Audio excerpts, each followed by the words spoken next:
The holiday season is upon us, and life is getting more hectic as we prepare to gather with friends and family. We still need nutritious, convenient meals to keep ourselves energized on jam-packed days. Factor, America's #1 ready-to-eat meal delivery service, can help you fuel up for breakfast, lunch, and dinner with chef-prepared, dietitian-approved, ready-to-eat meals delivered straight to your door. You'll save time, eat well, and stay on track with your healthy lifestyle while tackling all your holiday to-dos. Too busy with holiday plans to cook, but want to make sure you're still eating well? With Factor, skip the extra trip to the grocery store and the chopping, prepping, and cleaning up too, while still getting the flavor and nutritional quality you need. Factor's fresh, never frozen meals are ready in just 2 minutes, so all you have to do is heat and enjoy. Looking for some special occasion meals during the holidays? Level up with Gourmet Plus options, prepared to perfection by chefs and ready to eat in record time.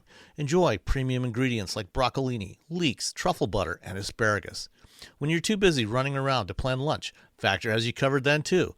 With lunch to go, effortless, wholesome meals like grain bowls and salad toppers that are ready to eat when you're on the go. No microwave required.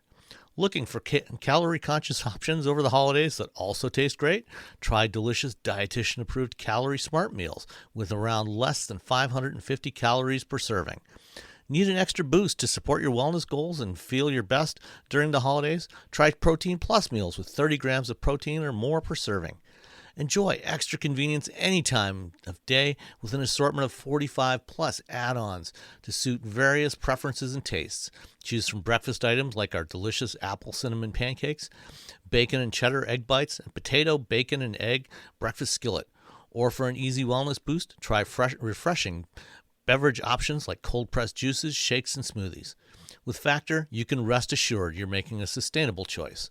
We offset 100% of our delivery emissions and source 100% renewable electricity for our production sites and offices. This November, get Factor and enjoy eating well without the hassle.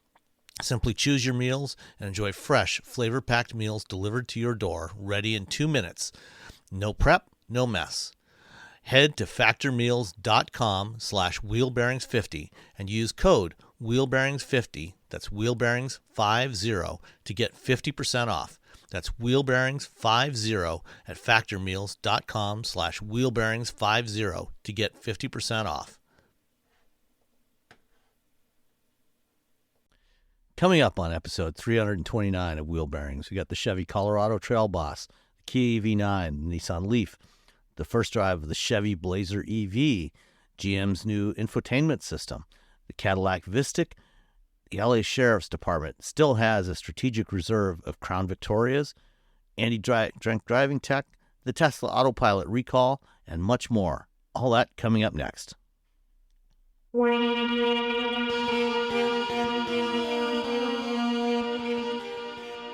This is episode 329 of Wheel Bearings. I'm Sam Abul-Sandwich from Guidehouse Insights. I'm Stephanie Brinley from S&P Global Mobility. And let's see, Robbie is in New York this weekend with his wife, having a little holiday cheer. And Nicole is still cruising up and down some kind of river in Europe with her husband. All right. Hitting Christmas markets across Europe. So I'm glad to have you with me this week, Steph. Always great to chat with you. Always fun. Glad to be back. All right. So what have you been driving? I had a Nissan Leaf SV Plus this week. A little chilly, couple of days in Michigan, so got to look at the cold weather, and I didn't think it had a super significant impact. And what was better is it told you what I had. So whatever impact was there was registered in the readout. So and I think that's kind of important. A big thing of EVs, especially in the cold, is how accurate your range readings are. And if you lose a little bit of range for cold, at least it says it. Yeah. And it's not super optimistic about it. But overall, I mean, this one was 38,000. My cat's sitting on my paperwork. Yeah, I see the corner of her face, just one eye in the corner of the Zoom window here as I'm looking at you. She's a funny cat, but at any rate, it was about $38,000, which is a fair amount of change for a 5-door hatchback. And that's the longer range 220 mile version, right? Yep. Yeah. Yes. So the range was, I mean, for what I'm doing, that range was perfectly fine. And we've talked about EV range, before, and certainly there is an interest in having something that's 250 miles plus or 300 miles plus. But at least for my daily needs, that range was fine. I wasn't planning on taking it on a long road trip, so I didn't really have to worry about any of that. And on a normal work week, it was fine. So yeah, that longer range worked. But it's not the most fun to drive, unfortunately. Yeah, that's always been one of the challenges with the Leaf. And at this point in time, its infotainment system is just not as good as anyone else's right now. And at 38,000, I think that hurts the car quite a bit. The range is fine. The handling is just okay. The tires are clearly energy optimized tires, and so it feels in the handling, it feels sort of squishy sometimes. So it's not my favorite EV, unfortunately. But they're due to work on that relatively soon. And I think we've talked before about Nissan kind of having lost a little bit of a first mover lead in that space, and working to sort of recover it. Yeah, a couple weeks ago on the show, we talked about, there was an article that came out of Europe in Autocar about some plans that Nissan had announced for their UK assembly plant in Sunderland, for some of the future vehicles they're going to build there, that are, I guess, going to be all electric, including an electric Juke and a new Leaf, new generation Leaf. Right. So there should be this Leaf, while it's technically second generation, is, it was a reskin of the first generation Leaf. It's still basically the same technology they've had since 2010, except for expanding the battery capacity. Right. So it is a little aged. Yeah, and as they launched this car, they took an interesting tack that proved to not necessarily be the best one. Remember, it launched with the 150-mile range first, and it launched and that was very conscious to get the price point down.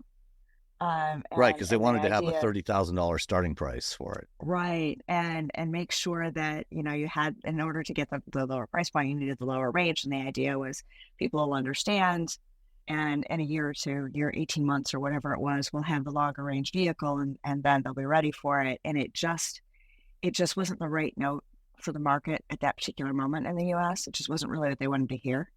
And it slowed that first year. And then when the second longer range came out, being in that 212, 220 space was better. But by then the conversation shifted to 250 and 300, and it got left in the dust, unfortunately. Yeah. And it doesn't help that the Leaf, is still saddled with a CHAdeMO fast charging connector, which, quote unquote fast charging, which is limited to 50 kilowatts. So compared to a lot of newer EVs, even the fast charging is pretty slow. Yeah. But Aria, they've got Aria, and there's more coming. It's interesting seeing Nissan be one of the early players, and now spoke with them in Japan at the Tokyo Motor Show too, and their approach is to be ready when EVs are really taking off, and when people are really ready, because as we've talked about, 23 and 24 are still baby step years, and they're kind of waiting to figure out what that right point is to be there, which is just, it's not necessarily the wrong strategy, because right now there's not enough demand. There's demand for EVs, but not enough demand to really switch faster than we are, and you don't want to get ahead of it. You don't want to then be GM and Ford and having to pull things back a little bit and slow down.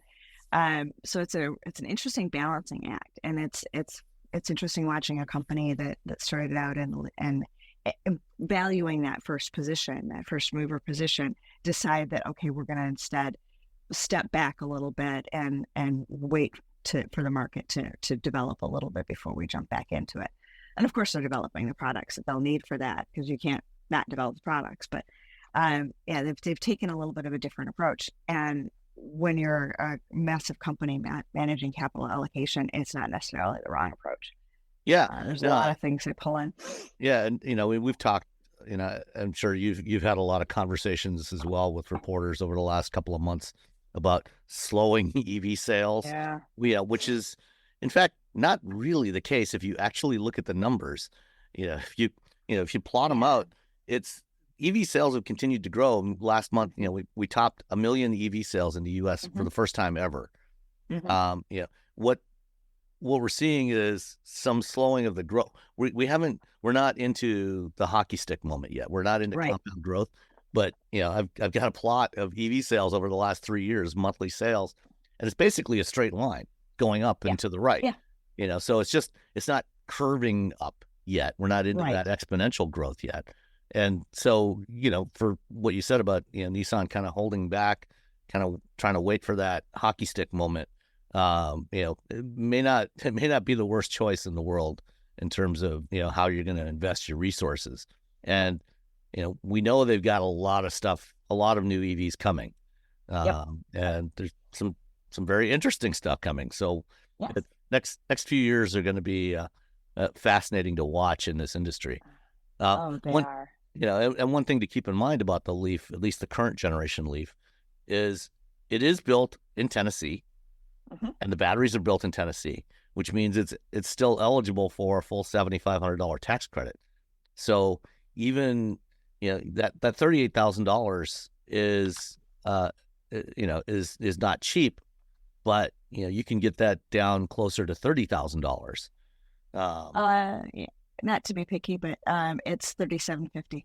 It's not the full $7,500. Okay. Well, I just looked at battery components. Is that? It's assembled, but I don't think. Yeah, that's right now. Let's see. October. The 2024 Leaf. So let me see what the 2023. Let's see. You're right. It did drop to $3,750. Yes. Yeah.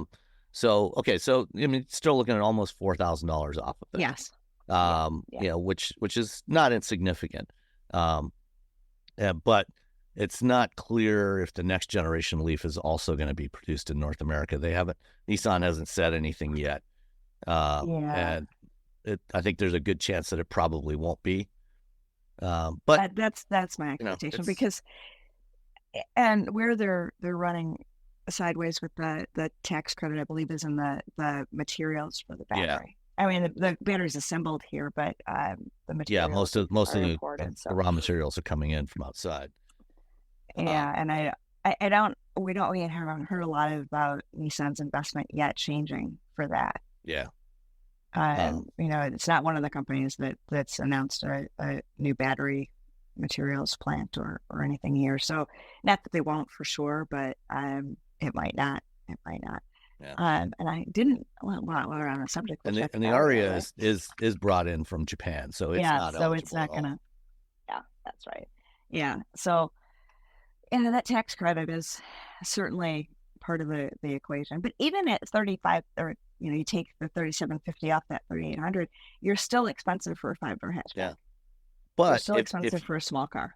But if you can get by with the 150-mile range version, I mean, the 2024 Leaf S starts at $28,000. So with the tax credit, you're down, but around $25,000, with delivery, which is, it's not terrible. And for a lot of people, 150 miles is plenty, especially if you live in a warm weather climate and you're not dealing with winter. I could have done 150 miles range, and for a lot of my daily uses and stuff like that. So, yeah, what's interesting too about that, your point with the 150-mile range, is it brings up an issue with affordability in EVs that I keep thinking about, and the general conversation and tone is we need, quote unquote, more affordable EVs, and we need them and the fact is we do have a plethora of EVs, or a number of EVs that are available either at the average vehicle price, which is pretty high right now at $49,000. That's still pretty high. Or we have ones that are available at $35,000 and $30,000, especially when you put in the tax credit, but they're expensive for their segment. And so I think that's really what we're looking for. when we use the term affordable electric vehicle. I think what the real issue is it affordable for its segment? And that's where things like Chevrolet Equinox EV is going to command at a decent price, but it's still going to be a few $1,000s more than an Equinox, a regular Equinox. And then you've got the Trax sitting there too. And it'll be notably more expensive than the Trax.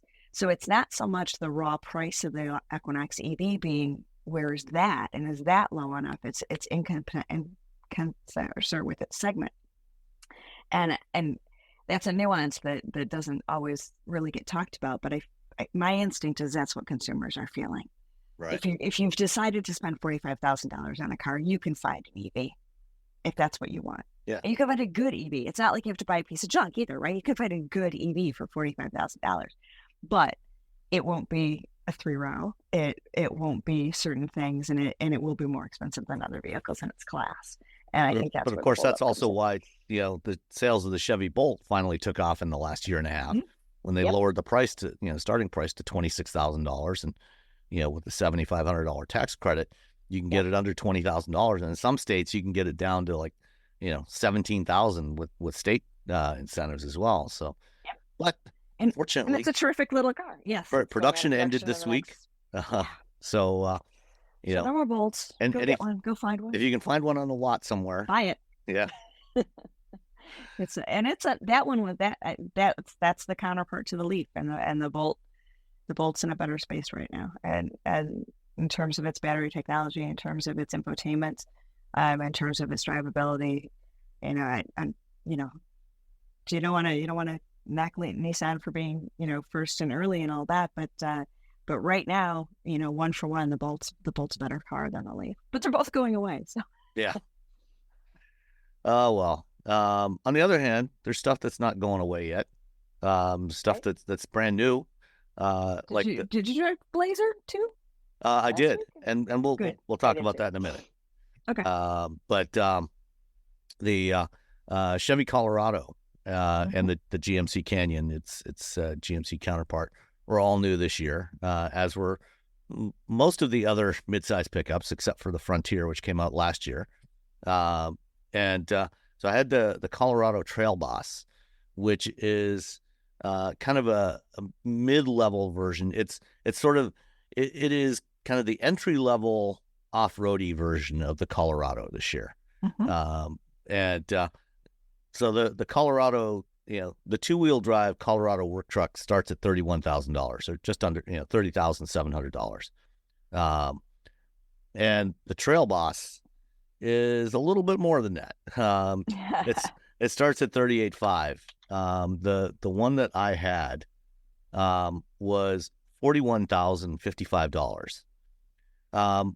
Which, when you compare it to a lot of off-road capable vehicles right now, is sadly not that much. It's actually pretty reasonable. But this is by far not the most off-road capable version of the Colorado even. So the Trail Boss is fairly minimally equipped as Colorados go. You can get much pricier versions of the Colorado, and that's a challenge for a lot of people. So the Trail Boss is only, you can get most of the other trim levels of the Colorado with two-wheel drive. The Trail Boss is four-wheel drive only. Okay, so you've got another $2,000. Yep. And the all Colorados this year use variants of the 2.7 liter 4-cylinder turbo that launched in the Silverado in 2020 or 2021, whenever the current generation Silverado came out. Starting with there's a base 237 horsepower version. There's a mid-level trim with about 250 odd horsepower. And then there's the high output, which is 310 horsepower. And that's what comes in the Trail Boss. And they all have an 8-speed automatic transmission. And the Trail Boss has got 4-wheel drive low and high, so 2-speed transfer case. It's got a 2-inch factory lift, which helps, for that off-road stuff. It doesn't have much in the way of skid plates, and no rock rails and things like that. You can get stuff like that for it, but they don't They don't come standard on the Trail Boss. My, what I noticed previously when I drove the Canyon and now the Trail Boss, the driving dynamics on the road are way better with this new generation. It rides and handles actually surprisingly well. It doesn't bounce around. Even the Trail Boss and the Canyon AT4 that I drove before, that it don't bounce around on the road. There's good body control. It doesn't sway around when you're going around corners, which is even really lifted. nice. Yeah, even lifted and on all-terrain tires, it does quite well. It's actually quite reasonably pleasant to drive on the road, which is, to be realistic, is the way most people that buy these things are going to use them. I think the biggest issue I had with this thing was climbing into it, looking at that $41,000 price tag and looking around the cabin and how cheap it feels. It's all hard plastics. The trim and the finish in this thing is about comparable to the $20,000 Ford Maverick that my next door neighbors have. On a $20,000 Maverick, I don't have a problem with that. That's fine. I expect that on a Maverick. I'm not so crazy about it on a $40,000 truck. The Canyon AT4 I had, was clearly a significantly higher trim level. It had soft touch surfaces in there. It was finished much better. It was also much more expensive, but it was finished much nicer than this one was. And I don't know, for myself, I just have a hard time. I would have a really hard time justifying to myself spending $40,000 on something that feels so cheap inside. But aside from that, the rest of it was quite good. I didn't have any major issue. Well, I have one major issue with it. I did like the nitro yellow metallic paint on this. I think it's a cool color, and I'm a big advocate of having more bold colors on vehicles. Having fewer grays and silvers and blacks and whites. And this nitro yellow metallic, has a slightly green tinge to it, but it's a bold yellow. It's not that it's kind of like the yellow that they have in the Rivians, but maybe a little bit brighter than that. But I think it's a great color. In the interior, aside from the cheap feeling plastics, it does have a nice big 11-inch center touch screen and a digital instrument cluster. And it's a similar kind of look to a lot of the other recent Chevy introductions on the EV side. So it's kind of a stand-up center touch screen.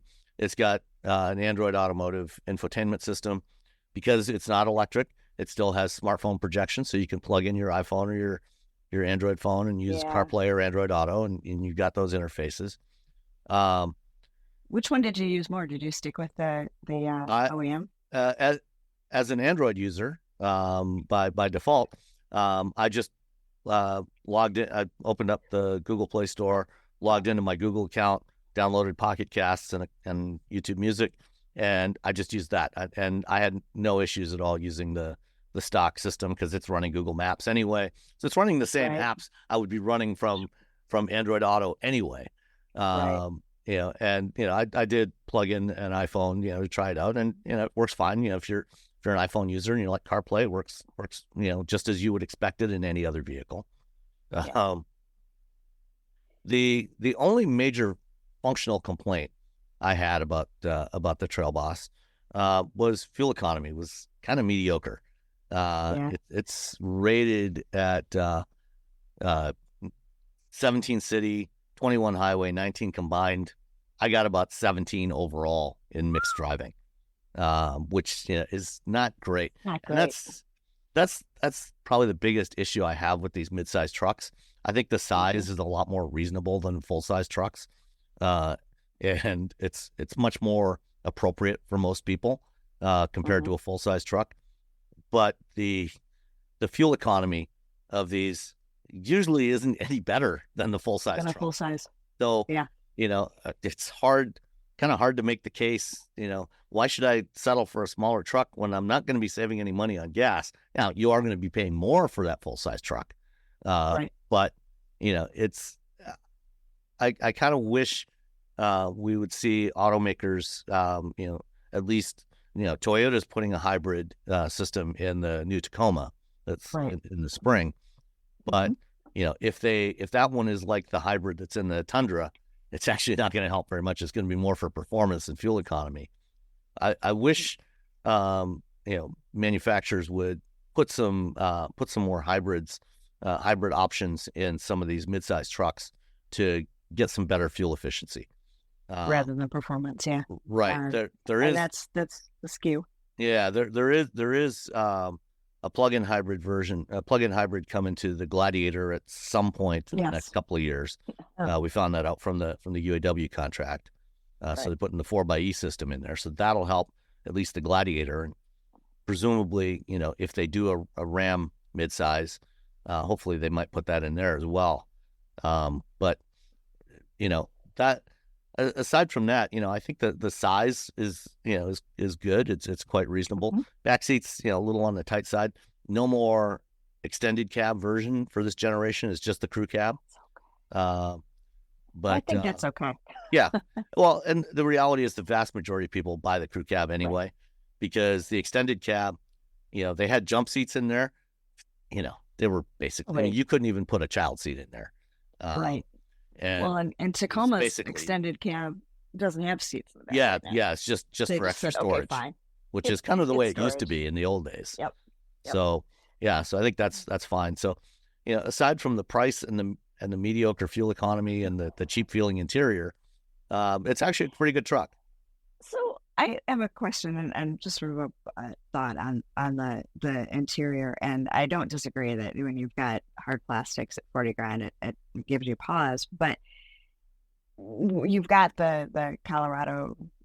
There's that, not that that's what you were driving, but there is a ZR2, or there's a upper level that gives you there's more the ZR2 Bison, I think. Bison, which if I remember right, has a little bit better interior materials as well, which would be more similar to the AT4X, but it's a little bit more money.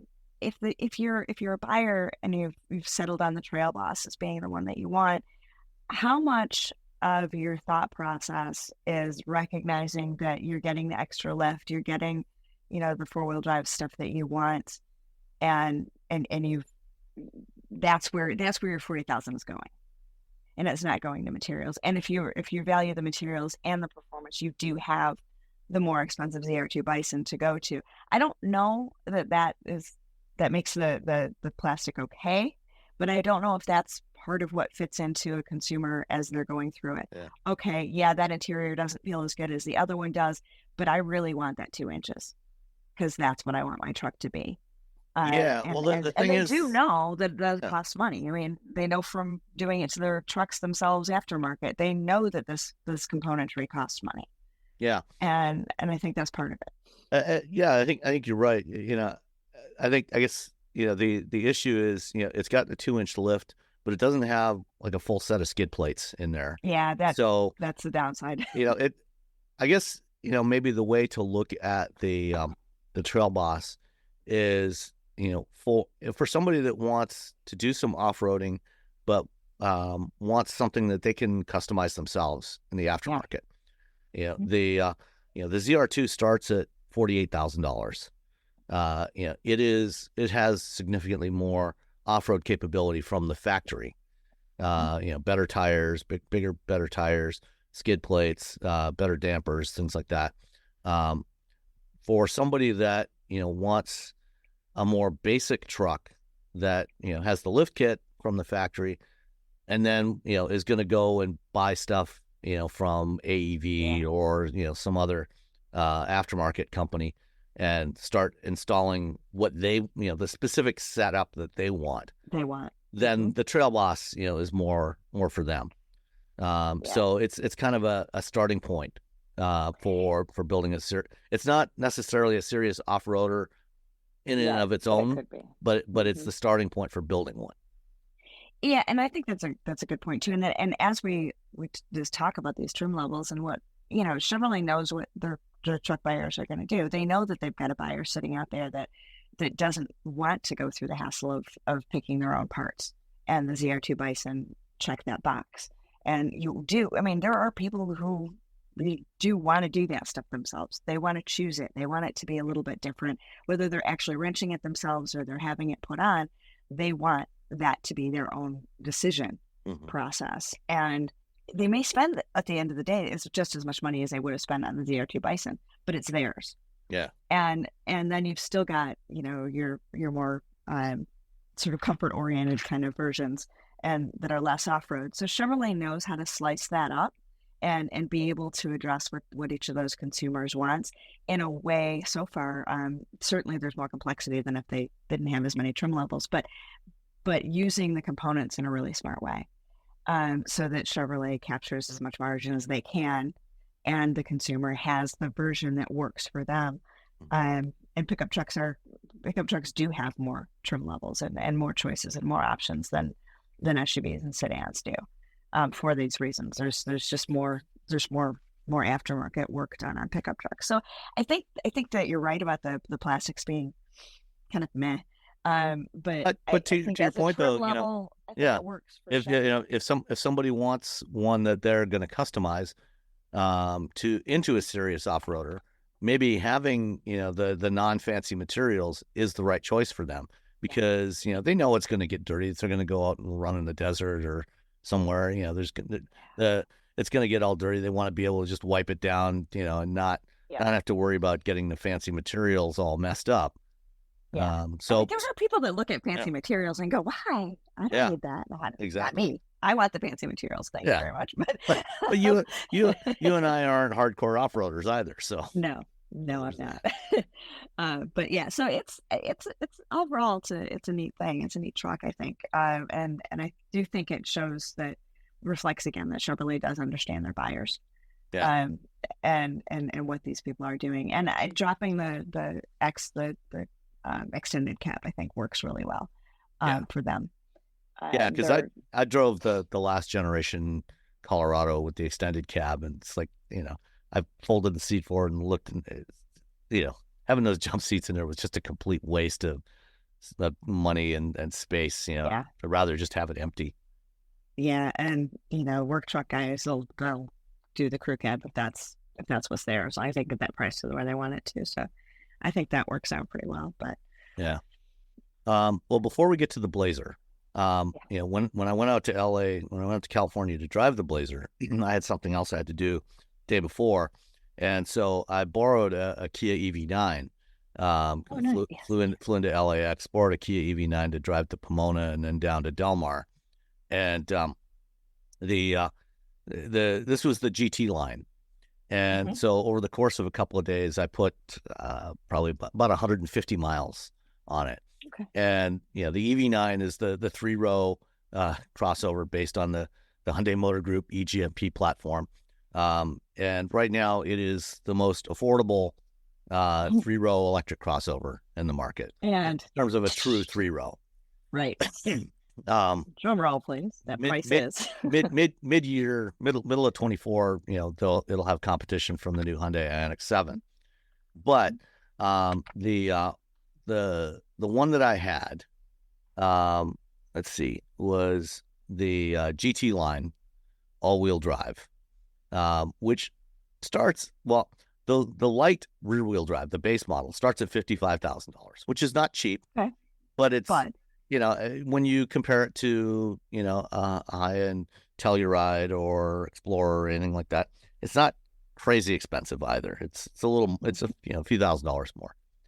The GT line, the loaded version that I had, $73,900, which is, now you're encroaching on Rivian territory there, without as much performance as a Rivian.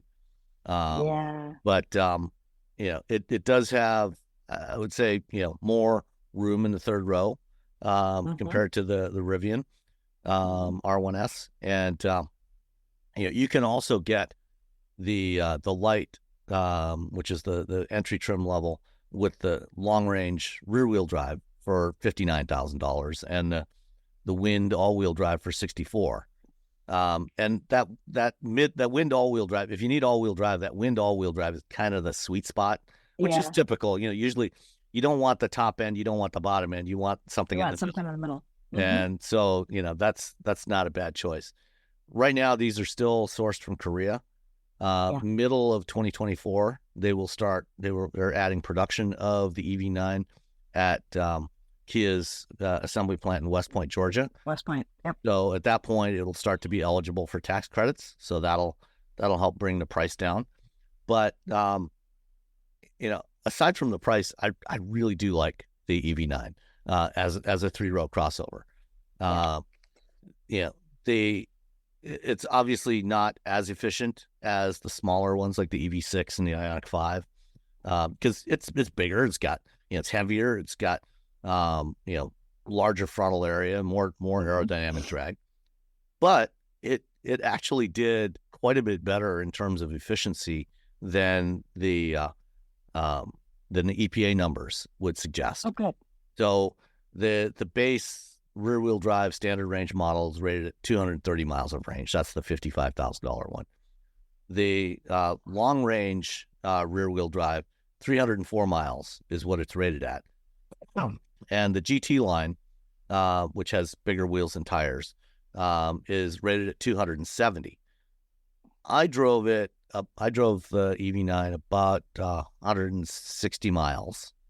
And the rating, the EPA rating on that GT line is 42 kilowatt hours per 100 miles, which is about 2.4 miles per kilowatt hour, which doesn't sound great. But what I actually averaged over the couple of days I drove it, about 150, 160 miles, was 3.1 miles per kilowatt hour. Oh, nice. Which is actually really good for a vehicle that size. That size. When I drove the R1S, it averaged closer to about 2.1 miles per kilowatt hour. And it's a similarly sized vehicle. So, this is actually quite an efficient vehicle. So, even if you had the GT line, I think you would have no trouble at all getting well over 300 miles of range out of it. And, when most of the driving I did was on the highway at, 60 to 75 miles an hour. The first 50 miles or so from LAX to Pomona in LA traffic, was averaging more like about 30 miles an hour on the freeway. But once I was driving south, it was much faster, and it still doing 3.1 miles per kilowatt hour. So really, really impressive vehicle. And it's very roomy, very nice inside, nice materials, nice fit and finish. I think if you are looking, if you want a 3-row crossover, and you're looking for something electric, there's obviously not a lot of choices right now, but this is definitely one worth taking a look at if you're in the market for a 3-row crossover. So, I am driving that in January, so a little bit behind on you on that, but I'll pick up on that in January. Yeah, so it's definitely worth a look. It doesn't have a huge frunk, unfortunately. It's kind of there's a small storage compartment under the front, but it's got a good amount of space in the back, and you can fold down obviously the second and third row seats and make it much larger in the back if you need to carry larger stuff. So it's definitely worth consideration if you're in the market for something like that. And over the next year and a half, 2 years, we'll have significantly more choices in that segment as well. The Hyundai Ioniq 7, Ford's coming out with something end of next year, early 2025, that is what they call an Explorer class EV. Right. We'll see how that one is. And there's definitely going to be other choices available. They're coming. I mean, that's what we're talking about with the pace of EV growth and things of that nature being more 25 and 26, I think is where we're going to start to see more activity, really. Because even if we've got 60 or 70 EVs right now, there's still 340 other kinds of cars out there. And it sounds like a lot when you say you've got 70 EVs to choose from, or 60 right now. But it's still a small. But a lot of them are still in premium segments. Yeah. So if you're looking for something a little more affordable, mainstream, the choices are a lot slimmer. Yeah, they are. So, but that's good. I'm looking forward to driving that one. All right, so let's talk about a couple more weeks. Let's talk about something that is, at least by brand, nominally should be something more mainstream that you and I both had a chance to drive. Yep. Which is the Chevy Blazer EV. What did you think? Yeah, to me, I liked it. There's a lot that I liked about driving it. I thought it felt good. I thought it felt planted. I thought it felt really stable. I do like the way that it looks. One of the things that I keep thinking about is they didn't have a regular ICE Blazer there to compare it to, and they kind of don't want to. Is when we live in Detroit, right? So we've seen these things knocking around a little bit here and there. And every time I see one on the road here, it's that kind of double take. Wait, which one is it? What is it? It's a Blazer, but it doesn't look quite like a Blazer. And there's not enough of them around to go, oh yeah, it's EV already. So it's a very comfortable and familiar design. It looks good, but it's very comfortable and familiar compared with something like a Hyundai Ioniq 5 or a Kia EV6 that are not. And so, we've talked about those before. I think a lot of people are really attracted to the futuristic styling of those. Some people aren't, but Chevrolet has gone a different route with that, and it's probably the right route for that brand. If the issue for getting into this hockey stick that we kind of want to see, part of that is familiarity and comfort, and bringing people in that it takes some of the hesitation out by keeping it into a shape that you're comfortable with, and it's a beautiful shape. It is a good looking car. So I think that's going to be interesting as we watch the Blazer and the Equinox come into the market and where that plays. There should ultimately be enough vehicles that you can have a futuristic styled and a comfortably styled, and everything plays together. It's all good. But and even like I digress just for a slight second to the photos of the Cadillac Vistiq that were released this week as well. That looks like an EV, but very much feels XT6 as well. So you do have that familiarity with the Cadillac vehicle that you've already got out there. So I thought that was interesting about it as well, that the design is really quite like the regular Blazer. And at the dinner, I was speaking with one of the designers, and he was explaining how they wanted to bring the sporty performance elements into the design of the interior with the vents. And I'm like, so this is the same story that we had when you launched the ICE Blazer a few years ago. So we're just kind of keeping pulling in a lot of the Camaro design elements into the interior. And he's like, yes, exactly. And I'm like, okay, it's been a few years. But that does a few things, that does keep it familiar. That does keep a theme going within the GM family, and with the Chevrolet brand. So I think it'll work well for Chevrolet to be comfortable and familiar. But I liked the way that it drove, used their embedded system. And I thought it was really fast. The Android operating system was really, really quick in the way that it executed, and sitting in the display vehicle as well, and rerouting and showing the different route plannings. It just was fast, really fast. It was the opposite of what we experienced last year with the Cadillac Lyriq launch. Yeah, which was slow and buggy, and this time they fixed the problems.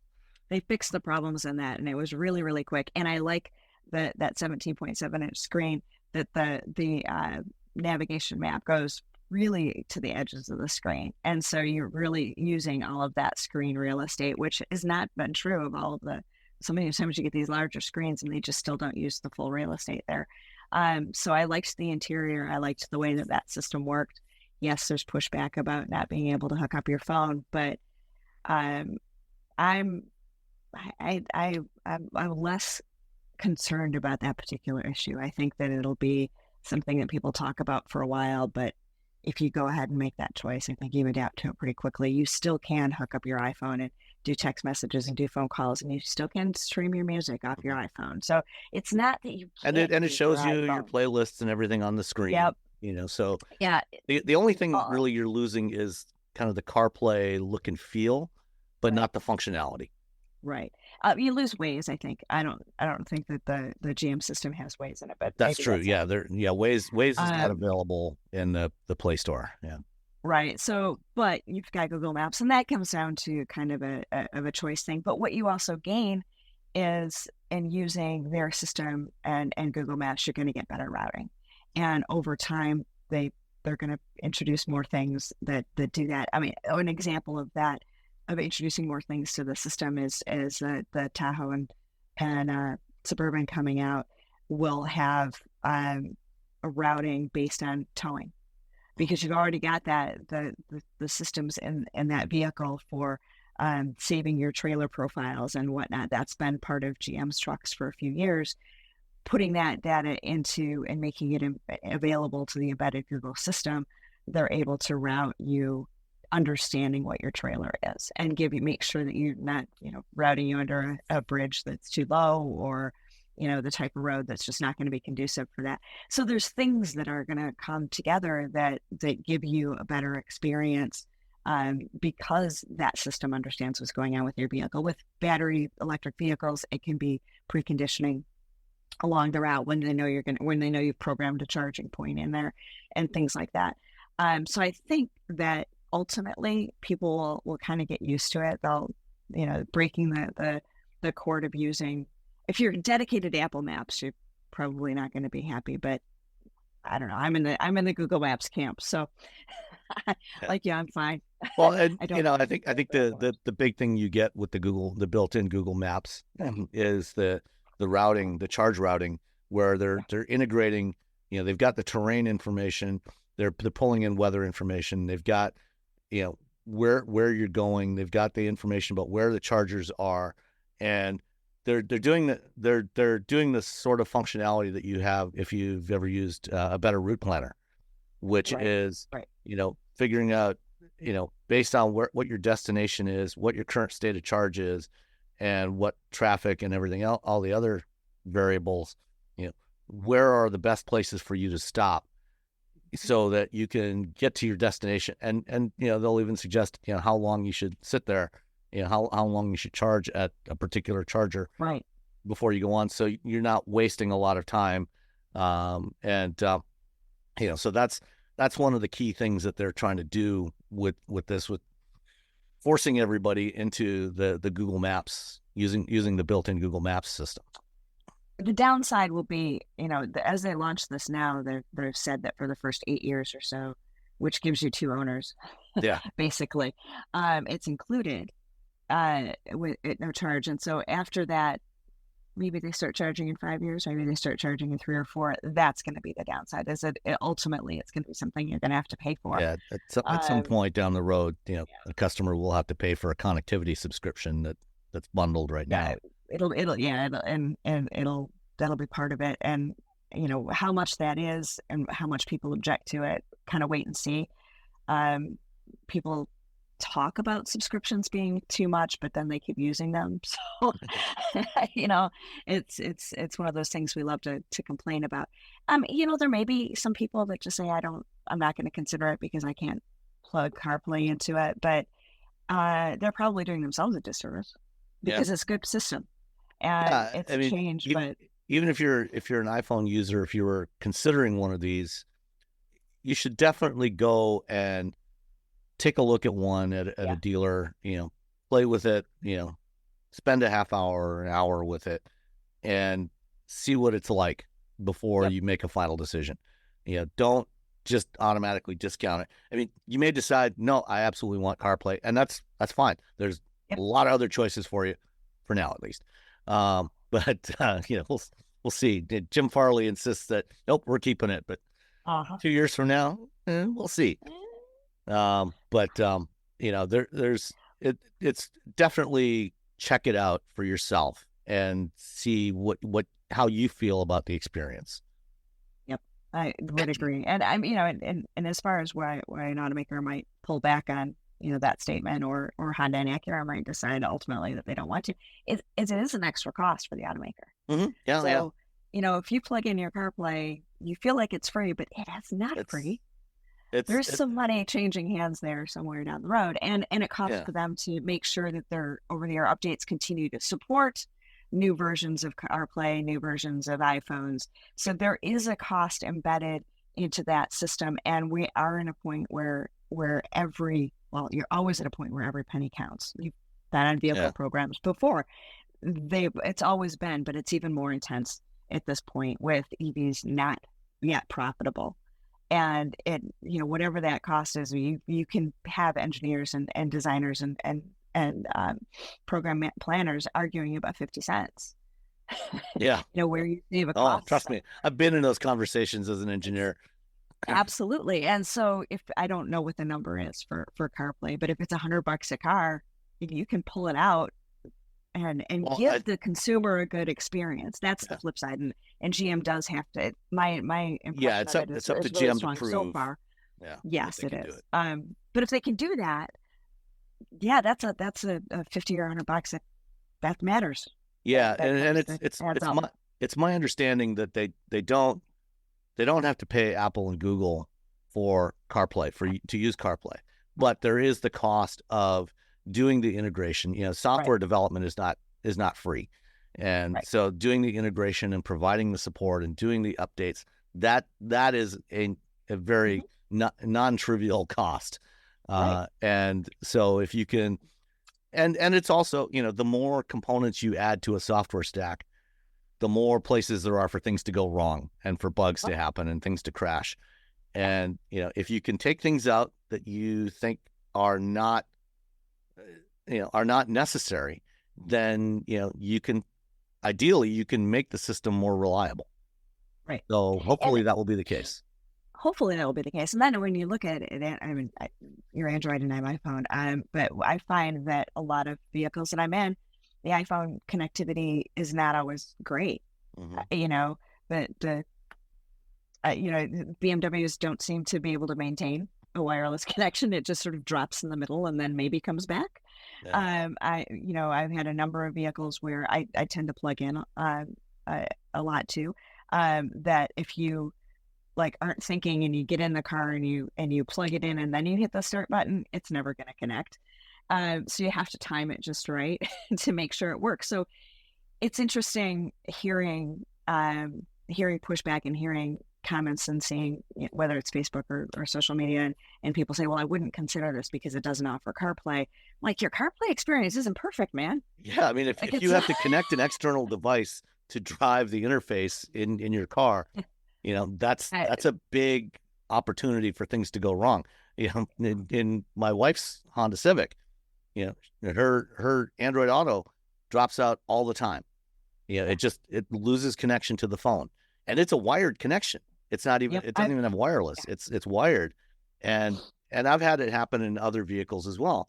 So, again, that's an opportunity for errors that are frustrating and degrade the customer experience. Absolutely. So aside, now we've handled the infotainment side of the Blazer question. And it's an important one. It's one that's going to be talked about for a while, but I think that it'll settle down as it gets in owners' hands and owners start using it, and owners start saying, oh, I'm happy with this. Some probably won't, but the ones, my experience with it, it was good. So I don't know, I feel like it would work. But I liked the way that it drove. I like the way that it looks. I feel like it'll sit well in the Chevy lineup. Again, we're going to hit price. Because the one that we had was $60,000-ish, and that's a fair amount of money. That's going to be a big issue, especially, and I think this is probably part of why they don't want us comparing it directly to the internal combustion Blazer. I've got the Chevy build and price open in front of me right now. A 2LT front wheel drive Blazer starts at $37,000. Yeah. The cheapest Blazer EV, the front wheel drive 2LT Blazer EV, they say is going to be under $50,000. Whenever they say under some number, it means it's $49,995. Yeah, exactly. At best, it might be $49,500.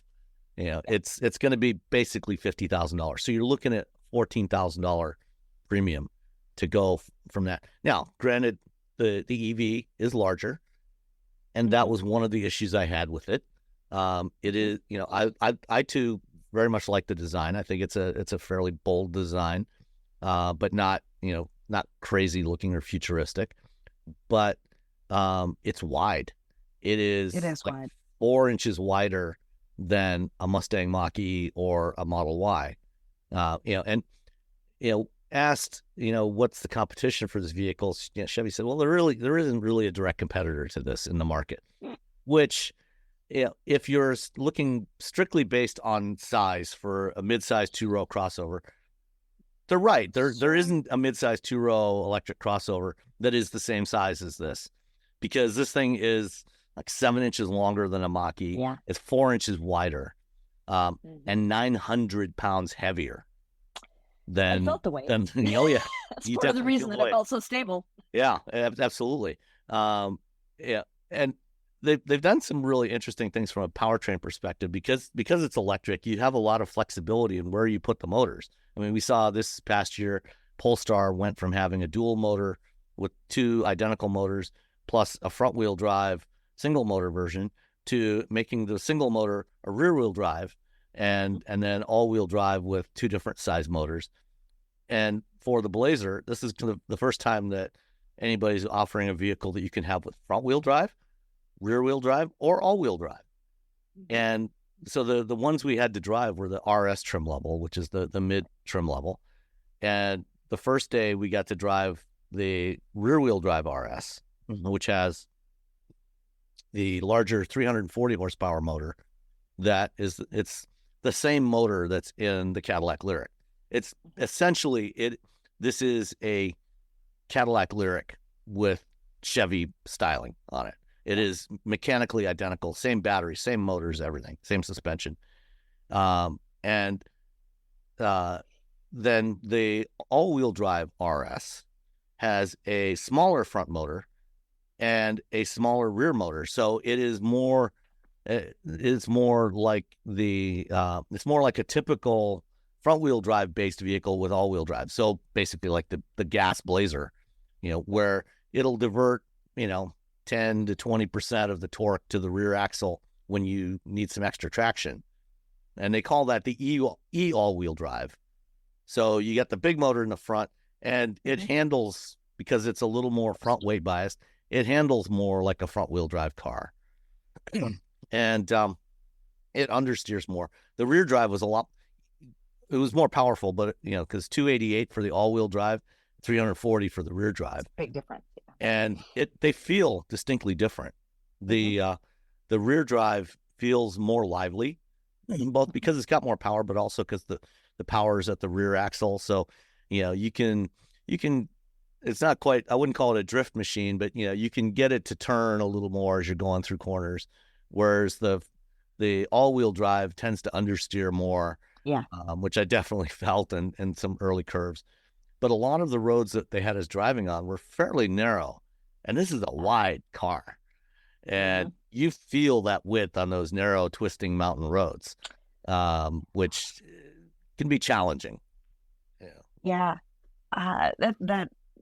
was definitely true in that space. I did like the rear drive a little bit better as well, but thinking about the all-wheel drive one too, other than the width, just thinking about a buyer who is really looking for, standard transportation for the most part, right? They if they're choosing Blazer, if they're going that way, they like the sportier styling, so they want a little bit, but it's not necessarily a performance driver that's getting into that. And thinking about that sort of just common everyday driving, it's as nice, if not nicer, than some of the ICE in that space. It's a little bit quieter. The extra width is tough on a road like that. But I have a feeling that if you're talking about a family, if you're talking about kids, if you're talking about that just sort of day-to-day living, they're going to find that extra width is comfortable. And a Model Y, to me, always looks kind of narrow and strange anyway. Yeah, so it looks does. A little bit better that way. The Model Y, the Mustang Mach-E, I don't think looks as narrow. Its proportions are a little better than the Y. The Y looks a little tall. Yeah, it looks awkward to me, but neither here nor there. So I think that hitting the mark of where a Blazer needs to be in terms of driving, in terms of that use case, I think it's right there. And I'm just thinking of different people that I've had in the car with me over time or whatever, and thinking about my big tall brother-in-law, and he's a big tall guy. He'll like that extra width. So I think that when you get into the passengers and when you get into driving it as a family, I think people will appreciate that. Until they go on the canyon road and have to avoid the bicyclist. Yeah, well, there's that, and then there's also the price point, which, for reference, the 2024 Cadillac Lyriq rear-wheel drive, same 340 horsepower, starts at $58,590. An RS all-wheel drive, $61,790. That's I have a real hard time justifying the extra $3,000 in the Blazer. Yeah, that's going to be a struggle. Yeah, that's going to be a struggle. And even the all-wheel drive LT is like 57. Yeah, 57,000. You've got to find a way to get that pricing off the Cadillac. You can't have your Blazer priced on top of your Lyriq. Yeah, that's going to be a difficult proposition. I mean, in truth, a Cadillac intender is probably not looking at a Chevrolet. So you're not, but in a normal circumstance, in a normal world. But when you're looking at electric vehicles, and if people are filtering electric first and brand second and then price, then you're going to get some overlap and you're going to get some cross shopping that you wouldn't get on an ICE. You probably the Cadillac buyer.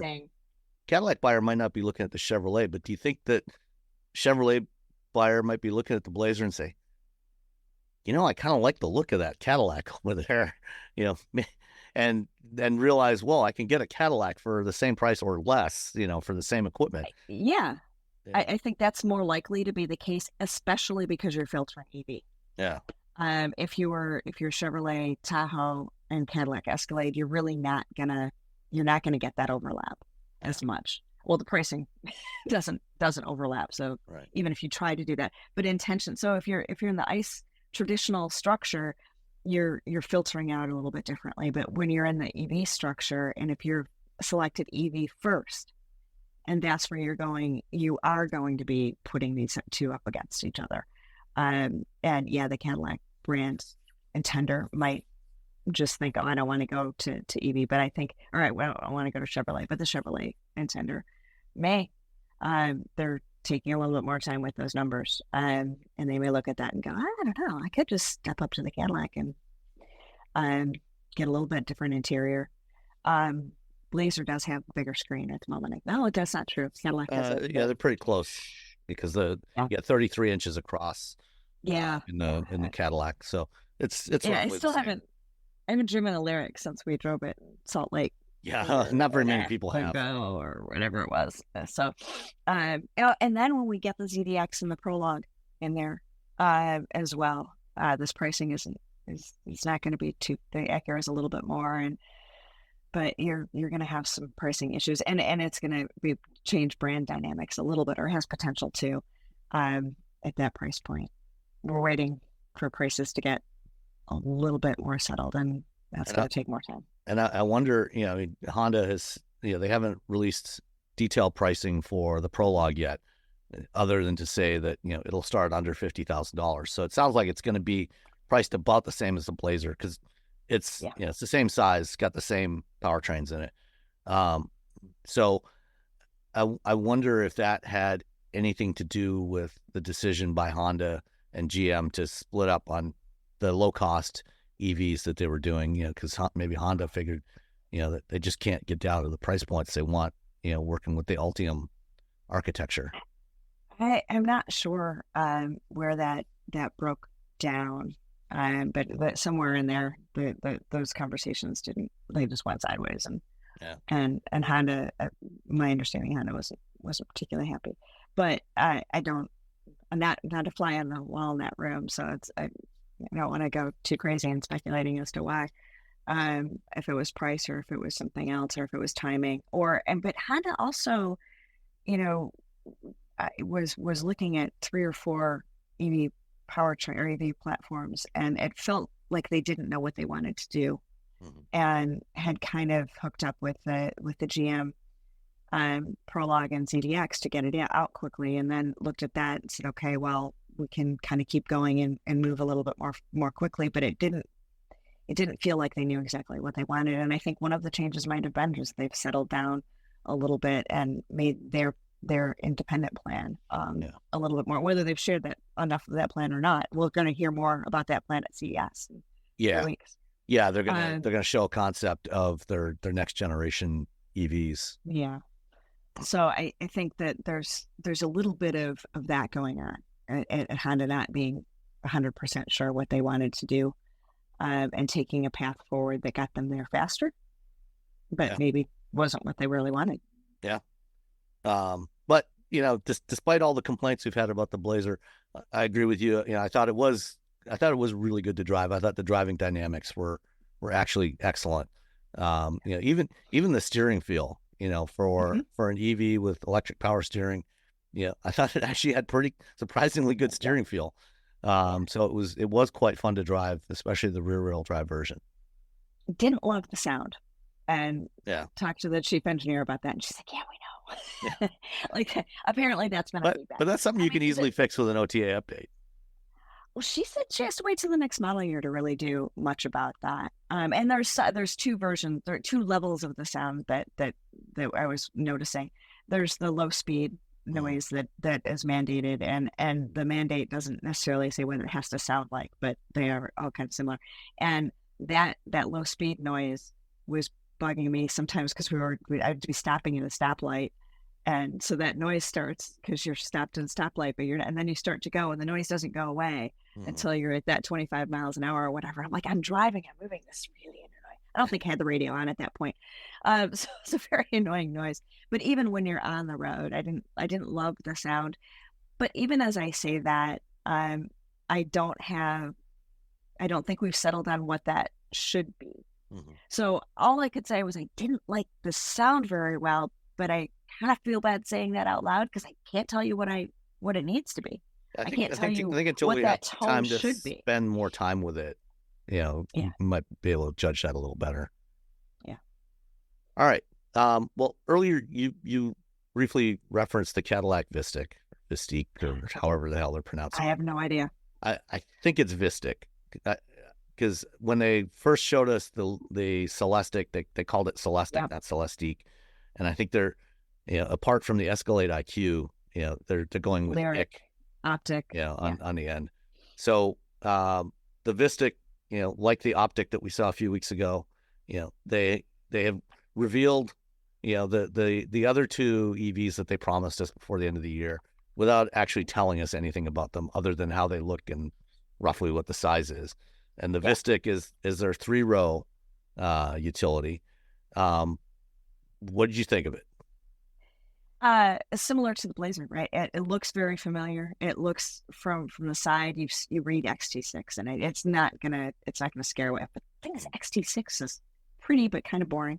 So it's kind of boring. But the front, the lights, and the front and the rear, and the way that they've handled that, it does speak to the Cadillac EV sort of design theme. So the whole package looks it's nice. consistent with Lyric and Escalade and Optic and so it's attractive in that way, but again, you're still looking in a very conservative approach, and kind of mirroring and mimicking what your gas vehicle's kind of overall shape is. Some of that is it's a 3-row. Yeah. You need the height in the 3-row in order to have the space then for your passengers and things like that. So there's the how far can you really go with that shape? The Lyric's kind of a fastback profile, whereas this is much more boxy and a little taller roofline. And the analog is the current XT5 and XT6, which are on the same architecture. I think maybe even the same wheelbase, or maybe the XT6 is slightly longer. I think XT6 is longer. Yeah, but it's got a boxier profile to it. And it's the same thing here. You look at it, they gave us 2 images and said it's a 2026 model year, and that's literally all they've told us. Nothing else. But looking at like the doors, it looks like it has the same push button door handles. That are, you push it, it looks like a door handle that should pop out from the door, but in fact, as on the Lyric, I think it's it's just there. You press it, and the door pops out the same way it does on the Mach-E. I think so. So it's, and the other, I think that it might see production. It will see production in China as well, and I think it might see production in China earlier than it does here. Same with optic. Yeah, By a few months, not by years, but by a few months. So that's part of releasing the photos when is after the photos were released, and some of my colleagues were talking about it. At least one of them had noted he'd seen it on the road. So that's been something that GM talked about a while ago, is releasing those photos a little bit earlier, enabled them to really be testing their vehicles without cladding, without anything in the way, because they've already shown what it looks like and they're not worried about hiding it. So it's been out and around in Detroit, and you do a double take and you go, I'm not quite sure what that is, but that's an XT6, but it's not. Yeah, kind of a cross between an XT6 and a Lyriq, Lyriq front end, yeah. XT6 back end, yeah. But so that's it. And I think with General Motors, again, I still, it's a large company with needs high volume sales in general for most of the brands. And getting from ICE to EV is a lot too about, in that midsection, about getting people who aren't necessarily comfortable with that level of change, and how do you bring them in, and having a design and having things that look forward but are still familiar may just be the sweet spot for this company. It wouldn't be for Rivian, because Rivian doesn't have a past and it needs to break through and it needs to do something different. It wouldn't have been for Tesla. So when you look at different companies, Ford's going to need to find that a similar blend too, that their design is, and they did it pretty well with a Mustang Mach-E, that it looks different, but it's still something you can identify as a Ford, because we need to, in 25 and 26 and 27, get people who are not necessarily intenders to really think about it. In 24 and 23, we're still looking at people who are, like we talked about, who are going to go EV first. Yeah. They've already made that decision. We then, to flip that switch, you need to get people who are ICE first and are willing to consider it. So. Yeah. All right. Well, at some point in 2024, we should be learning more about the Cadillac Vistiq, besides what it looks like. And there probably won't be any huge surprises there. But the one vehicle that has had an exceptionally long lifespan, it's the Ford Crown Victoria. It went out of production 11 years ago. In 2012 was the last ones that were built. And I actually just saw something recently. The last two Crown Vics that were in service in the New York taxi fleet are actually about to be retired. There's still two left in service in New York City, as running as yellow cabs. And this is on the same platform as the old Lincoln Town Car. And actually, two of my neighbors have town cars that they still drive. The platform for this thing is literally indestructible. One of the reasons why taxis and police forces love these things so much is they were cheap, they were fairly reliable, and they were really easy to fix and keep running. And apparently the Los Angeles Sheriff's Department was so enamored with the Crown Victoria that when Ford announced that they were going to retire them and replace them with something based on the Taurus, and the Explorer, they bought and stockpiled a whole bunch of them, more than 600 of them. They put in a last minute order of 600 Crown Vics in 2011, and just parked them. And as older Crown Vics get retired, they put the new ones in. Pull them in. As of today, as of December 2023, they still have 429 of those running in the LA Sheriff's Department fleet. So the LA Sheriff's Department is probably one of the last police forces still using Crown Vics. I feel like I saw one on the road the other day when I was driving around, and it's funny that you brought that up, because I was like, yeah, those still are kicking around here. We're in Detroit. We see them every now and again. Oh yeah, I mean, It wasn't in good condition for a police car. It was, yeah. Well, I mean, the body was pretty tired. But. Yeah, a lot of people, will buy them, when police retire them, you can, often buy them at auction, dirt cheap, and just keep driving them indefinitely. And they do tend to look pretty rough. I mean, usually by the time they're done with police duty, they're often pretty worn out. But a lot of the yellow cabs we see are actually former police cars. Most of them were not bought new as cabs; they were bought new as police cars and then transformed into cabs. But they just keep going. And so, it's kind of like the old Checker cabs that, kept running and running and running for years after Checker went out of business. I'll be curious to see how many current generation Dodge Chargers are still running a decade from now for police forces. Probably not that many. Maybe they're a little bit less popular, but there's still a lot of Chargers around here. Yeah, and because it hasn't changed. I mean, there've been some design updates, but the overall shape of the vehicle hasn't changed a tremendous amount. There's a lot of them around here. Oh yeah. Michigan State Police uses a lot of them. Various other local police forces use them. But even those are going out of production next week. In production. So, but actually just this past week, yesterday, I guess, as we were recording this Friday, they ended production of the Camaro and the Bolt in Lansing and Orion, Michigan. So a lot of stuff being retired this year. Yeah, and they did keep to the schedule of retirement even with the strikes. Yeah. There was a bit of a wondering if they were going to have to build out a little bit longer because they lost some strike time, but well, yeah, I mean those two models, those two plants weren't. Yeah, those two weren't effective. Yeah, they never got struck. But yeah. Well, I don't think the Charger. Oh no, wasn't that one wasn't struck either. So. Yeah. So we're good. We can. So one of the things that cops usually like to do. Well, I don't know. I wouldn't say they like to do it. One of their jobs is catching people who are driving while impaired.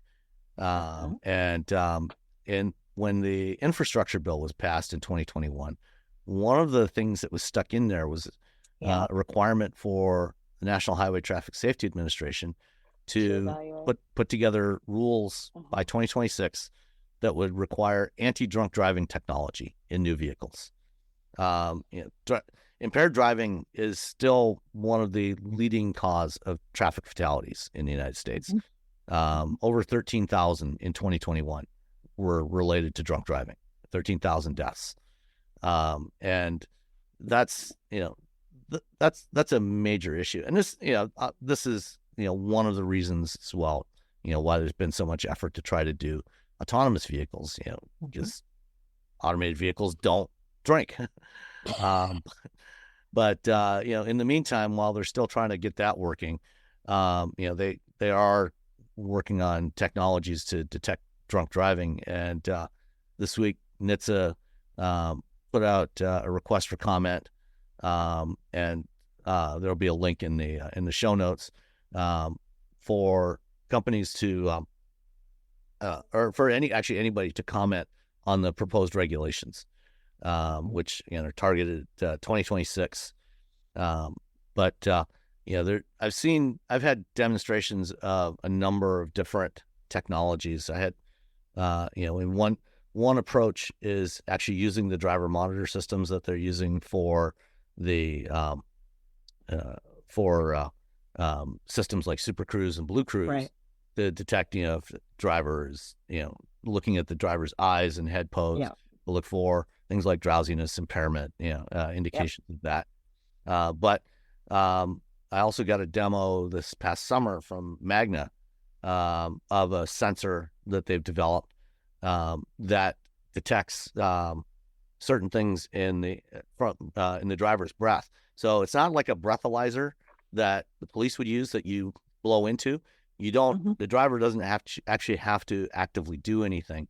It's mounted by the steering wheel, and just it's detecting, I forget what it is, certain compounds in the driver's breath when you exhale, and if it detects a certain concentration of those compounds, it will prevent the car from starting. And so, and one of the things, breathalyzers like the police use, those require occasional periodic calibration. Right. They have to do some maintenance, replacing filters and things like that on them. That's not the case with this type of sensor. It doesn't require any calibration, doesn't require any maintenance. And so those are the types of solutions that they're trying to find to do this stuff. You got any thoughts on this technology? It's going to be interesting to see what works and is repeatable, and with people over time. And we've been talking about affordability on vehicles, and this is going to add cost for sure. And that means the consumer has to kind of decide. And so, I mean, if it's mandated, it's mandated. But what do you not do? How do you keep your vehicles affordable when you're adding this technology? And that's a safety question we've had for almost any safety feature we've added into it. It doesn't sound like, it's on paper, like, do it, save those 13,000, make it all work. But there's cost to it, and I think there's going to be a significant requirement to prove that it works, and that it's not picking up false positives. Yeah, that's the key. That's false the key. positives.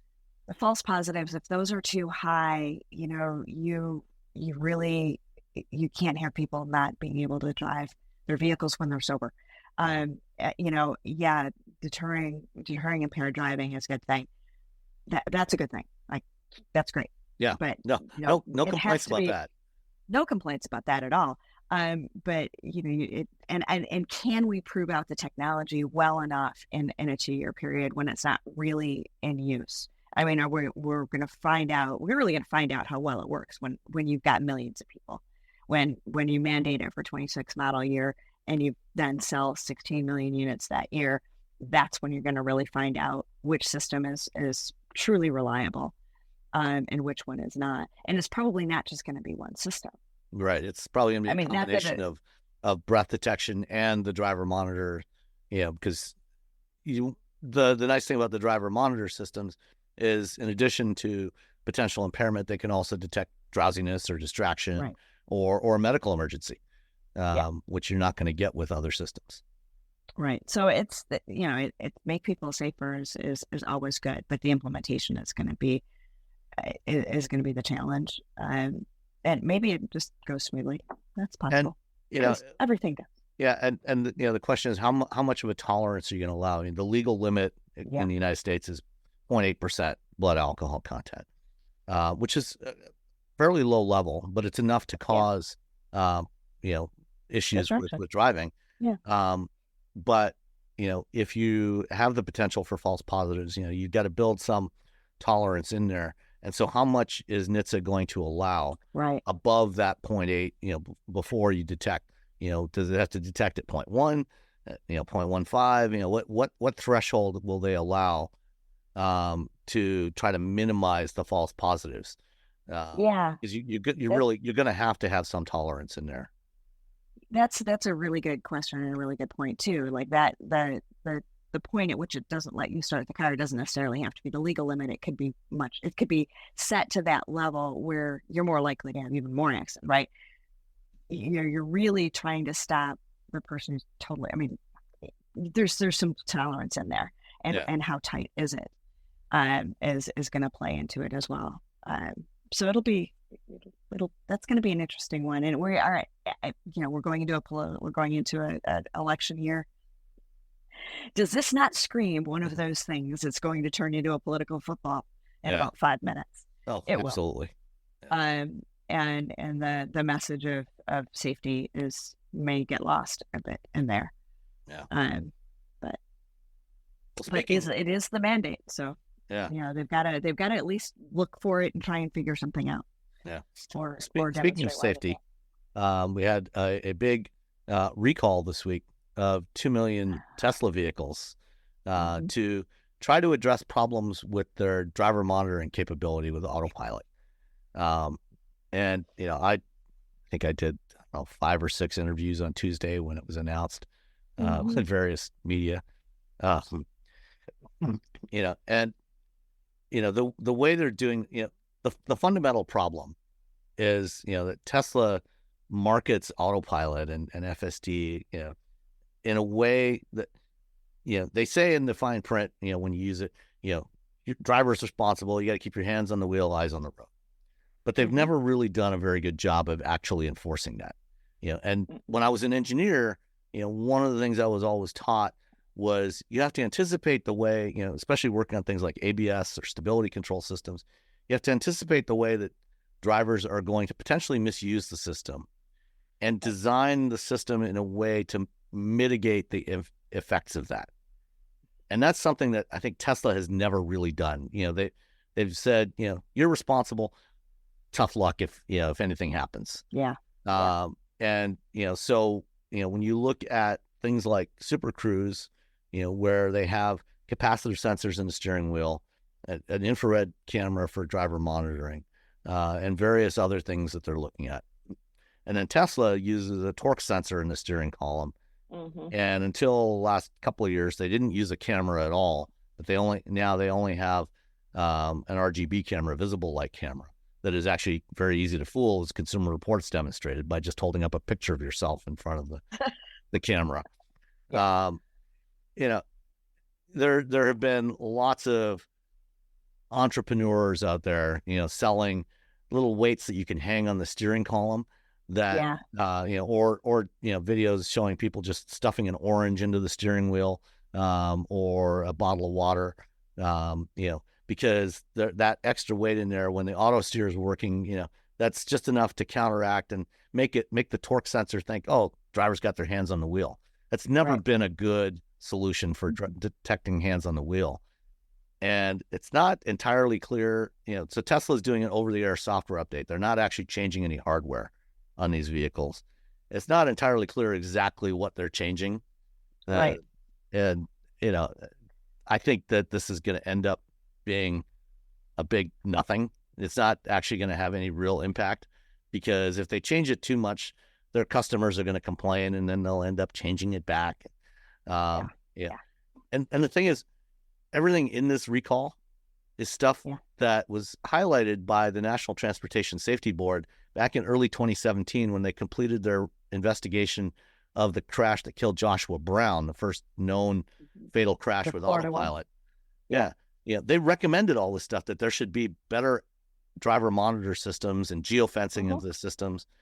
And NHTSA did nothing then. And if they had done something back then in 2016, 2017, if they had just done what NTSB recommended, at that point, there were probably only about 40 or 50,000 vehicles on the road with autopilot. If they had mandated for Tesla and other manufacturers to use an infrared driver monitor camera and capacitor sensors, they could have had that on before they started production of Model 3, which is when Tesla's sales volumes really took off. And this wouldn't have been an issue. It would have fixed a lot of the problems they've had over the last 6 years. So NHTSA could have acted faster. Tesla could have just done it. Yeah, well, we know they don't like to spend money if they don't absolutely have to. Nobody does. Yeah. No. But other manufacturers are, even though they aren't legally required to do it, they've done it anyway. And the difference, I think, between the way that Tesla treats something like that and the way that Ford and GM are treating something like that, or Mercedes, is 100 years of history. You've gone through ignition switch recalls. You've gone through side saddle fire recalls. You've gone through gas tanks, side saddle gas tanks. You've gone through other, tons of recalls, and you've gone through, Ford's gone through the Firestone tire debacle. There's any number of these that they've gone through. Toyota's gone through unintended, and it's all acceleration accusations because the carpet wasn't quite right. Audi went through that. And Tesla hasn't done any of that. So they haven't had that big $1 billion, oh no, I really have to fix this sort of scenario. And even this, with Tesla doing an over-the-air update, it's not going to pop in their financials, I don't think. Yeah. It's not going to be a big deal. Yeah, because they don't have to change any hardware. They don't have to bring cars into the dealers, there's service centers or anything. So they're still not, even though this is 2 million vehicles, they're still not having that moment that really rocks them as a company and that really hits them. And I don't know when or where it'll be by law of averages. It seems like it should happen at some point. Part of it has to do with how many vehicles are on the road. And 2 million apparently is the number that NHTSA decided to pay attention to. Yeah, I mean, that's how many were sold in the U.S., since they launched autopilot. Right. And if you look at the earlier numbers in 16 and 17, there weren't very many vehicles on the road, and NHTSA is about numbers too. Mm-hmm. If it's not a huge impact, that's part of their math. How many vehicles could this impact? If it's going to impact 15 vehicles, maybe we don't care. I mean, that plays into some of when you look at the reports as you have, that plays into it as well. So I think that is one of the differences between the way that Tesla operates and the way that the traditional guys do. The traditional guys understand that not taking safety seriously is gonna hit the bottom line, and they're gonna have a massive problem down the road. And they do. I mean, nobody wants a vehicle to be unsafe, but it changes the thing. The lawyers are there for a reason. Mm-hmm. And you only start really bringing them in after you've figured out that you need them. And Tesla hasn't figured out they need them. Yeah. And the result is Super Cruise and Blue Cruise are really good. Mm-hmm. And Blue Cruise still disengages too quickly, but Super Cruise is just amazing. And I still have complaints about Ford using a torque sensor instead of capacitor sensors in Blue Cruise, but they do at least have the driver monitor system, mm-hmm. Which mm-hmm. works really well. All right. One more Tesla story. This one popped up on Motor Trend this week. It's about a German driver, Hans-Jörg von Gemmingen-Hornberg, who drives a 2014 Tesla Model S. Before that, he had a first-generation Roadster. He claims he put 400,000 miles on the Roadster, which is impressive for that vehicle. Yeah. But he has had 1 million miles on his 2014 Model S, which is pretty amazing.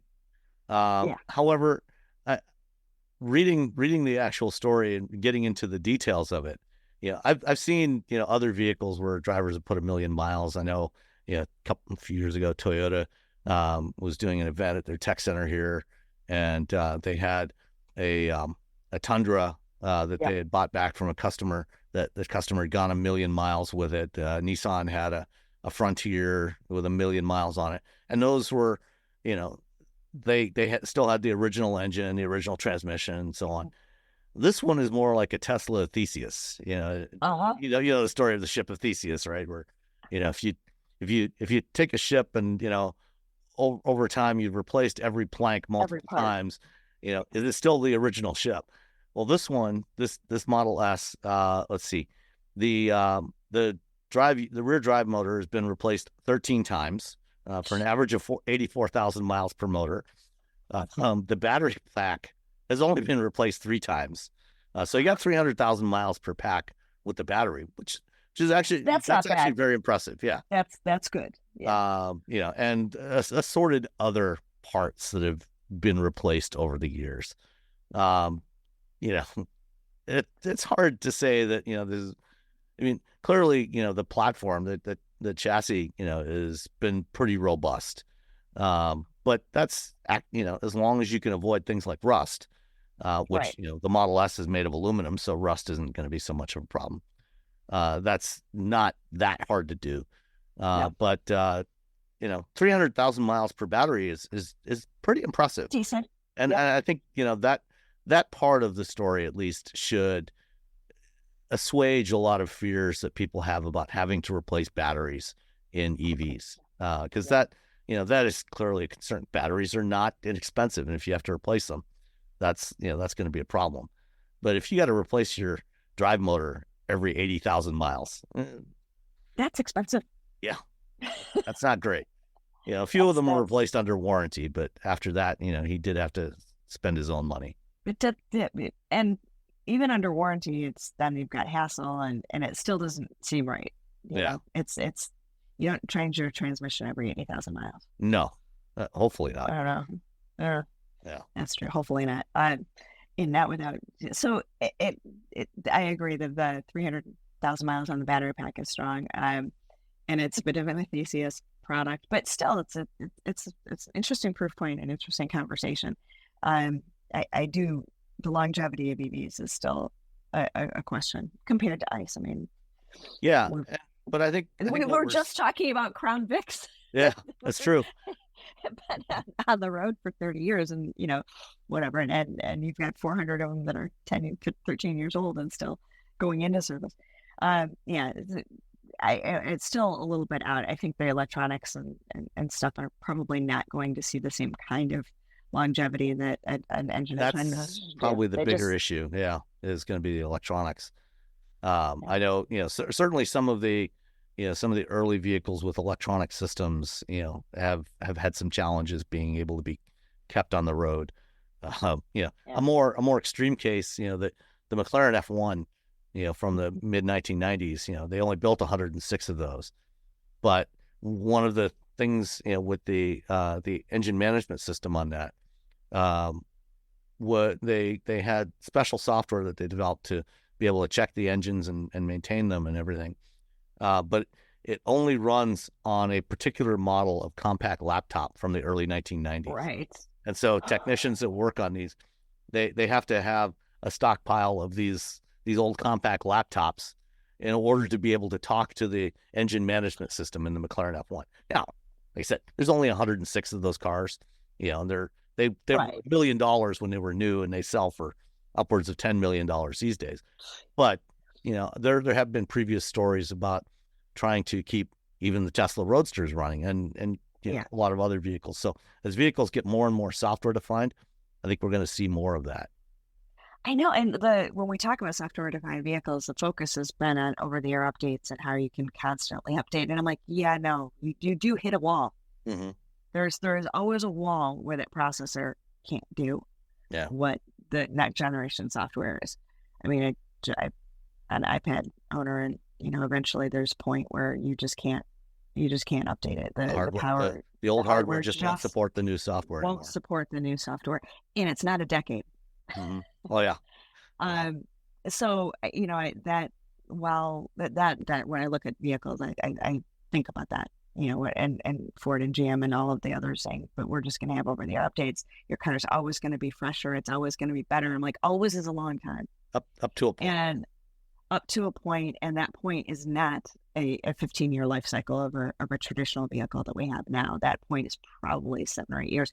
But the interesting thing though about it too is even if you can't update it and get another part of software in there, hopefully the performance doesn't degrade. When you look at an iPad, if you update or an iPhone or whatever, if you get too far in the system, you'll get a software operating system that won't work.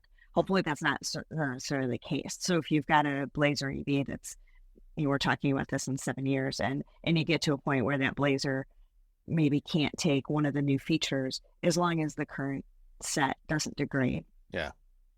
You don't want to lose features. Be okay. Yeah. You don't want to lose features, not on a vehicle.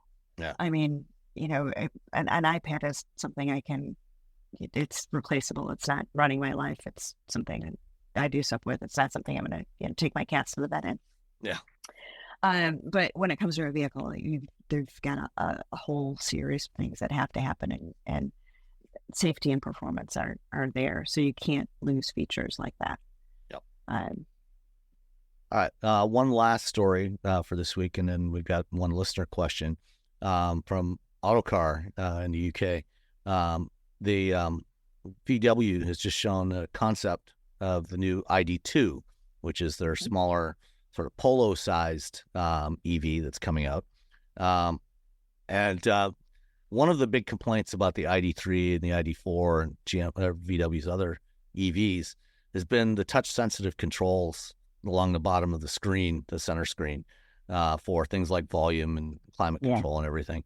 And that's been a complaint for a lot of vehicles. I know, on some of the recent Hyundais, the current generation Tucson and Santa Cruz, and that they also have touch sensitive controls. And VW is bringing back physical buttons. So on this ID2, it's got a row of physical controls. And that's one of the things that the Blazer talked about is, keeping physical controls for volume and climate control and things like that you use all the time, keeping those physical. And that shift back towards a more balanced mix of physical and touch controls. I'm all for it. Definitely. I'm all for it too. And we keep doing it. Yeah. We keep taking the buttons away, and then you're like, oh, wait, no. We'll put them back. Honda with their button and their control that drove everyone crazy. We've got that on our Civic. Yeah. We'll put that back. Hey, vehicle designers, stop. Stop taking buttons away. Let it go. Give us buttons, because there's still physical controls for certain things that just are easier and faster and better. And I think that's important. One of the controls on the Blazer, did you end up with the conversation? So Blazer is one of those vehicles, EV, of course, that you get in and you put your foot on the brake and it starts, and you get out and its sensors turn off when you exit the vehicle. That always freaks me out. I have there's no stop start button. No off. There is there's no off, and I don't mind it when you get in and it just starts and goes. I'm never convinced it's turned off when I get out. But Blazer has on the screen, and it is a layer in, so you do have to push something to get it, but you can turn it off. So for those people who, like me, kind of forget, no, there's an off button for the car. But there's also the extend mode, which they also have on the Silverado. They're going to put it on all their EVs, which allows you to keep the power on for 60 minutes. Yes, which is good too. Yeah, I mean, if you've got your dog in the car and you need to run into the store, you can put that on, keep the air conditioning on, and Tesla's had their dog mode for years, and Rivian's got a similar mode in their vehicles. Yeah. Well, you just I forgot something in the house and I get out and I don't really want to turn everything back on, keep going for a couple minutes. So that's neat too, but digress from the physical buttons. Yes, let's just have an agreement that all screen control vehicle is a bad idea. And you can't, and the subset of I'm going to take away all the controls, but I'll enable voice control is also not a great solution. Yeah, doesn't work for everything. It's not as reliable as it needs to be. No, and I think there's enough people that don't use voice. There's a lot of people that do. There's a lot of people that don't. That's not a ubiquitous enough behavior to say, nope, all my owners are just going to change the radio station by voice, so they don't need a button. I don't think I don't think that enough people are consistent enough. And I say that because I've seen my friends use voice and I never do. Yeah. So, okay, case of one. Some people I see do it, and I don't like talking to my car or my house for that matter. I'm back and forth. And some things, if I'm using navigation, with Google Maps, I'll say, hey, Google, sorry about that for anybody that's listening in their car or whatever. I just triggered their devices. But I'll call up the assistant and say, hey, navigate to wherever, and so especially if I'm already on my way somewhere, and I just need the details for the last part of the trip, so you don't have to stop and tap it on the screen or anything like that. So use that, but for most other stuff, I use physical controls where I can. Yeah, and I don't text when I'm driving because I don't like using voice to text. Mm-hmm. And it's been one of those things where it's designed so you don't have to look and you can't see and all of that. But, I work with words for a living. And so when I speak it and it reads it back, first of all, it doesn't understand me half the time. But when it does, I can't see it. It drives me crazy that I can't see if there's a period where I said there's a period, or that I can't see what it's doing. Mm-hmm. And so just hearing it repeat it back to me and saying send, just is not comfortable for me. So I don't text when I drive because I can't use it, because I don't like to use the voice. Yeah. The only time I do that is just for, if I need to, send my wife, a quick update, on my way late, or, just, acknowledge, if she sent me a text, stop and pick something up, just a quick acknowledgement, but that's it. I don't send long, mean, my writing can be fairly verbose, and I don't send those kind of text messages with voice. No, you can't. No, I find that. But if you met me, if I said anything, then it goes short. All right. We got one listener question, and it's from Stephen in Illinois, and says, I have a dilemma. We would very much like to purchase a plug-in hybrid in the near future, as our two cars are both nearly 10 years old. I'm sure our use case is very common, and we don't know quite what to do. We have a 2014 Prius with 70,000 miles on it, and a 2015 Subaru Outback with 85,000 miles. We do mostly local driving now with an annual drive to Florida and or the East Coast and occasional trips to Wisconsin. I need a bigger vehicle to haul a recumbent trike places once in a while. We'd like to replace the Prius with some type of EV or plug-in hybrid and keep the Outback mainly for trike hauling duty.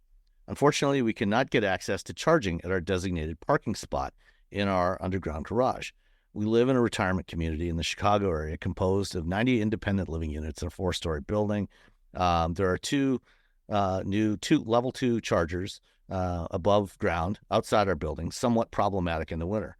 My question is, our RAV4 Prime or Prius Prime, is there one single battery handling both hybrid and EV driving duty, such that eventually this single battery will be recharged fully by the hybrid battery through regeneration? Or are there separate hybrid and EV batteries, and the only way to recharge the EV is plugging in? How long will it take to recharge either Prime model at a juice box? Do any plug-in hybrid models support DC fast charging? So first off, a lot of questions. Only one Good battery. Questions. Yeah, yes. They just use one battery for EV and hybrid functionality, and this is true for all plug-in hybrids. I mean, they do still have a separate 12-volt battery for starting the engine and for other things, for low voltage stuff, but for the drive unit, just one battery. Let's see. So no separate batteries. How long would it take to recharge either Prime model at a juice box? I'm not sure what the power output of the juice box is. We assume it's like either 6 or 7 kilowatts, maybe 9 kilowatts, probably about 2 to 2.5 hours. Let's say 2 to 3 hours. If it's a low power charger, a 3 kilowatt charger, take more like about 4 or 5 hours, but it's probably a little bit faster than that. So let's say 2 to 3 hours typically. And then do any plug-in hybrids support DC fast charging? The only one that I know of is the Mitsubishi Outlander.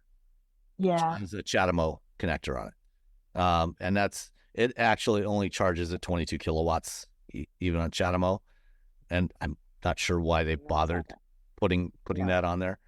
But that is the only plug-in hybrid I know of that supports DC fast charging. All the rest are AC only. And you can. Most of them do have a mode, so you can charge the battery while you're driving. Yes. Toyota's, I feel like, takes longer to charge the battery when you put it in that mode. I think Volvos are pretty quick. There's something else I was in that was very quick when it did that. But you can do that, but then you're running ice. Yeah, like the Jeeps, the Jeep Wrangler and Grand Cherokee 4xEs, and they have the charge mode, that you can put it into where, if you want to have, if you're going, say, like if I was going from here to Detroit and I wanted to have EV mode while I was in Detroit, I could have it charge up the battery while I'm driving, or, if you're going off-road trail and you want, the EV mode while you're off-roading, you can charge it while you're on your way. It's using more gas when it does that. It's not the most efficient way to do it, but you can do it. So the question is, what is the general target? Is the general target for the use case to be in EV mode, or is the general target to be in plug-in hybrid mode? Because plug-in hybrids still have a bigger battery than a regular hybrid, and so you do get a little bit more efficiency. You do get a little bit more performance out of them. You typically have more electric power with the plug-in hybrid versus a hybrid version. So it's more support all the way through. Yeah. So you do get better efficiency out of them. So I can see from a hybrid perspective, even if you don't ever drive it as an EV, I think it's a stronger hybrid. Yeah. Oh, absolutely. Yeah. One part of this was, if it's a single battery, will it be recharged fully by the hybrid system through regeneration? theoretically it could be, if you were driving down, coasting down a long enough hill. But in reality, you're not going to get enough regen to fully recharge that battery just through regen. Just because the battery's so large, in any typical driving, you're going to be accelerating, you're going to be using up that power and then replenishing it, using it, replenishing it. So you're never going to fully recharge the battery just through regen, unless you drove it up to the top of Pikes Peak and then just coasted down the hill. That's about, one of the only use cases. Any other time, once you deplete the plug-in part of the battery, then it's just going to be running just as a normal hybrid. Given this Stephen's use case, of only having access to 2 chargers outdoors, and not really, no guarantee that they're going to be able to use them, I would suggest that they might actually be better off just replacing the Prius with another hybrid. Just get a RAV4, regular RAV4 hybrid, or some other hybrid, because you're gonna get enough a boost in efficiency from that, and the cost premium of going to the plug-in hybrid. If you can't guarantee that you're going to be plugged in all the time and using the electricity, if you're only being able to charge it for a third or half of your miles that you drive, it's not really worth it. It makes sense. That extra cost. Yeah. It makes sense if you can plug it in all the time and you're always using the electricity. Great, absolutely go for a plug-in hybrid. Mm-hmm. In this case, I would suggest just going for a regular hybrid. Mm-hmm. Yeah, that makes more sense in this.